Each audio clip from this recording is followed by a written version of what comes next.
parti. Thomas Warenfeld, bonjour.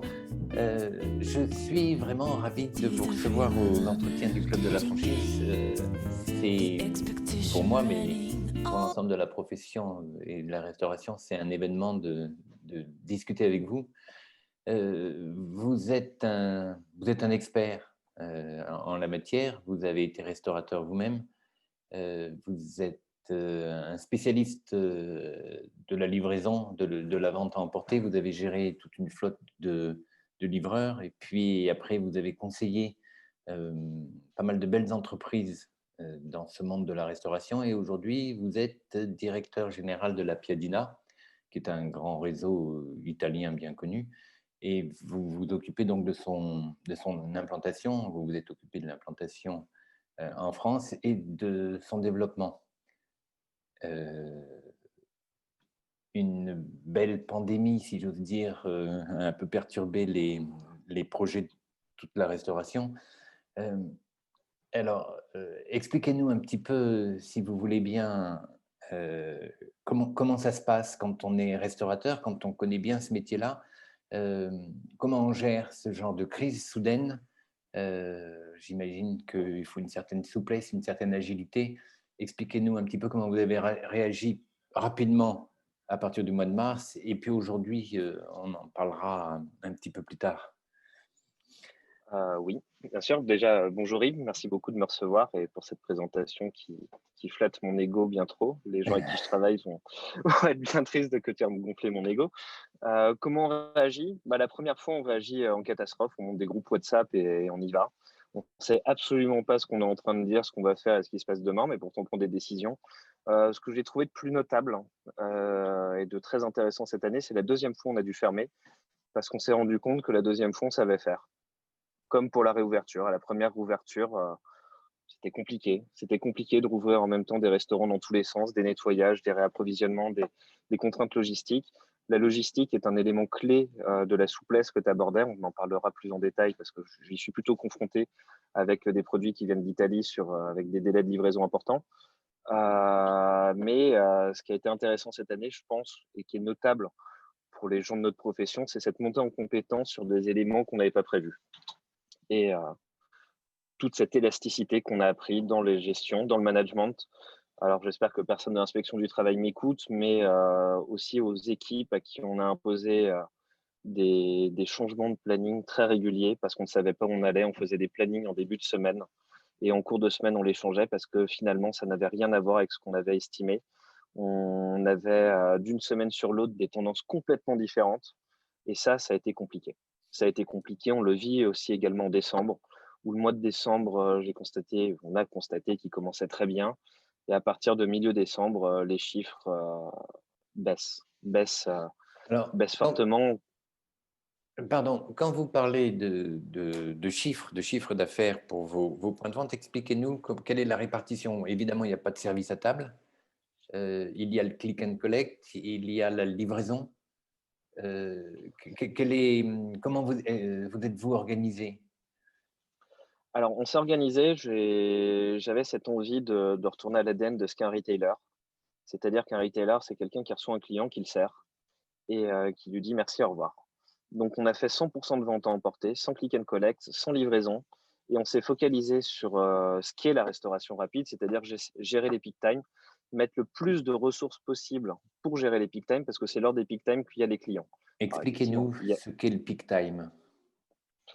le peak time, c'est ce moment qui est assez court dans la journée sur lequel on réalise la plus grosse partie de notre chiffre d'affaires. C'est cette courbe qui monte, qui monte, qui monte. Et en fait, on se rend compte que pour la faire monter haut, c'est notre capacité à gérer des flux. Donc, Alors, comment on fait pour gérer des flux? Il y a les voilà. flux entrants, il y a des clients qui rentrent, il y a les files d'attente, il y a la prise de commande. Comment on fait pour optimiser la présentation du concept, le passage de la commande, limiter le nombre de questions, faciliter l'encaissement, le passage en cuisine. Et on a eu une obsession tout au long du mois de décembre, était de nous dire que on était fermé le soir. L'après-midi, il n'y avait personne parce qu'on rentrait tôt. Le matin, il n'y a jamais eu de monde. Et ben, si on doit faire 60% de notre chiffre entre 12h30 et 14h, on fera 60% de notre chiffre entre 12h30 et 14h. Et ce qu'on a appris, et qui est un learning très, très important pour nous, c'est qu'on a fait péter les plafonds de peak time. où on s'établissait habituellement à 40, 45 couverts à la demi-heure, et sur certains établissements, on les a fait monter à 65, 70 couverts à la 30 minutes, ce qui pour nous était très important parce qu'on a réalisé des très bonnes performances sur nos emplacements, pas parce qu'on faisait du chiffre avant, pas parce qu'on faisait du chiffre après, mais parce qu'on a largement optimisé le chiffre d'affaires qu'on réalisait au moment où il y avait des clients, à savoir entre 12h30 et 14h. Comment on organise ça? Il y a la gestion des équipes, il y a leur formation, il y a Il y a la aussi formation, la il y a le gestion fait de le matérielle de porter. la cuisine, Ah non, c'est principalement l'approvisionnement. de la motivation, Hein. de la motivation, de la volonté, de la mise en place en avant. Donc on s'organise différemment, et nous, en tant que manager, on devient nettement plus exigeant auprès des managers, auprès des équipes sur tout ce qui créerait des ralentissements. Le niveau de pression apporté aux équipes est monté. On demande aux équipes au début du service de se mettre en tension. Il y a cette fameuse chose où on voit les jus arriver quand on fait ce métier-là depuis un petit moment. On voit les clients qui commencent à rentrer, les collaborateurs qui se prennent un ticket en cuisine, deux tickets en cuisine, et ils commencent à se mettre en tension quand ils en ont 4-5 et qu'ils sont dans le jus. On devient extrêmement intolérant au fait que dès qu'il y a le ticket, on se met en tension, on y va, on tape dedans. Combien de fois j'ai repris des équipes, j'arrive dans un restaurant, il est 12h30 ou 14h, et je vois une seule personne à la caisse alors qu'on a deux caisses et qu'on planifie. Et ils me disent: oui, Thomas, mais il n'y a pas beaucoup de monde. Je dis: mais il n'y a pas beaucoup de monde. Il y a deux clients qui font la queue. Moi, je suis client. Je vois une caisse d'ouverte. Je vais ailleurs. Je suis client. Il y a deux caisses d'ouvertes. Il y a deux personnes. Je vais dans ce restaurant-là parce que je ne vais pas attendre trop longtemps sur la prise de commande. Faut se focaliser sur le parcours client. Le parcours client, c'est le client à partir du moment où il rentre dans le restaurant, au moment où il ressort. C'est pas quand je lui ai pris sa commande. Donc, le temps d'attente pré-commande est extrêmement important. Comment réagissent les équipes? Les équipes, déjà, je vais solder la chose, c'est qu'une grande partie de mes équipes ont eu une prime en décembre. Parce que je les ai félicités, parce qu'on fait des très bons chiffres. On fait des très bons chiffres. Alors, on fait des très bons chiffres, pas globalement, on fait des très bons chiffres dans certains établissements qu'on avait ouverts parce qu'ils faisaient des bons chiffres.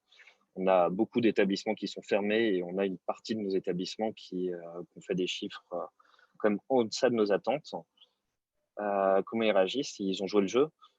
Ils ont joué le jeu parce que là, je suis dans un établissement qui avait Vélizy, qui est le dernier qu'on a ouvert cette année. On a fait le choix de mettre nos salariés au chômage partiel alors qu'ils étaient tous en période d'essai lors du premier confinement. On les a remis au chômage partiel sans jamais licencier une personne à cause de ces problématiques économiques qu'on avait. Et personnellement, je leur ai dit, j'ai fait des tournées de tous les restaurants aux fermetures pour leur faire un discours en leur disant qu'on allait se revoir, et aux réouvertures pour leur donner le cap. Et ça a été important de leur rappeler l'engagement de l'entreprise, qui ne licenciait pas, qui prenait le parti de maintenir l'emploi, et qui leur rend d'une certaine manière. Donc moi, j'avais des attentes de ce côté-là, c'est-à-dire qu'un salarié qui ne se bat pas pour l'entreprise qui a maintenu son emploi, ça devient très compliqué pour moi. Alors, pour, pour parler un petit peu d'avenir, parce qu'il faut s'organiser pour l'avenir, on a appris hier, comme tout le monde, mais vous le saviez, enfin, on le savait tous depuis On ne quelques... l'espérait plus. Hein. Oui, c'est ça, oui. Euh, la réouverture globale de la restauration sera un jour. Comment on s'organise quand on n'a pas de date, quand on ne sait pas ce qui va se passer, et quand on voit bien que les solutions financières deviennent un peu courtes.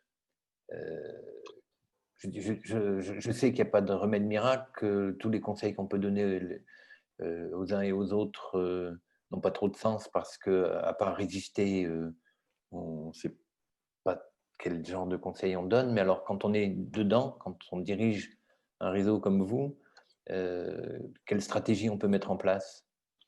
Alors la Il y a, stratégie qu'on a on mis en parlera des place, loyers ouais. aussi tout à l'heure. Alors la première stratégie qu'on a mis en place est une stratégie de cash survie. Hein. Donc je ne vais pas refaire l'histoire, on l'a déjà largement abordé depuis le mois de mars.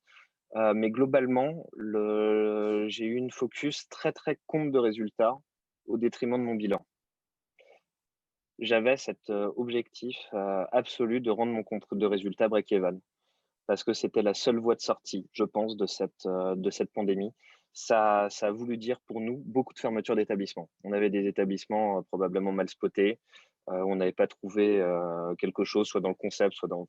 On n'avait pas trouvé, on était péniblement break-even avant la crise, on se retrouvait à générer de la perte d'exploitation en fermeture qui devenait insupportable pour le compte de résultat.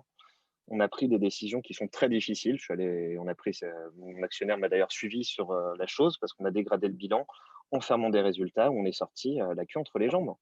Je le dis de manière très, très cash, mais il y a des établissements qui s'écrasent sur des centaines de milliers d'euros. Mais en contrepartie de ça, je retire de la perte d'exploitation mensuelle et on rend break-even au global ce compte de résultat. Et ça, c'était important. Donc ça, c'est une situation quand on est multi-site en succursale. Thomas, parlez-nous un petit peu de la Piadina, du concept et puis de l'avenir une fois la pandémie terminée. La Piadina, c'est le nom français de l'enseigne La Piadineria en Italie, qui existe depuis un peu plus de 25 ans et qui approche des 300 points de vente en Italie, qui est leader du marché de la restauration rapide dans le nord de l'Italie. Un marqueur très très fort chez nous, c'est que tout est préparé à la commande. Les pâtes sont des pâtons crus qu'on façonne, qu'on fait cuire directement. Quand on le retourne, on le garnit de fromage, de charcuterie tranchée à la commande. C'est un point qui est caractéristique chez nous, c'est cette envie de qualité. Un autre pilier de la marque, c'est l'accessibilité. On propose en formule boisson, dessert, plat à partir de 9,90 €. Ça, c'est pour la Vous êtes dans un présentation du concept concept. de restauration rapide, c'est ça?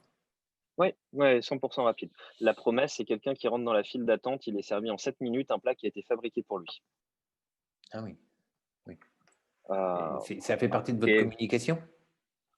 Parce que c'est on un l'a point écrit un essentiel. moment, on ne l'écrit plus, mais là, voilà, je le disais, je suis à Vélizy, il y a des clients qui viennent chez nous parce que nos premiers clients sont les gens qui travaillent dans le centre commercial et qui nous disent on vient chez vous parce que vous êtes plus rapide que McDo. Et c'est important.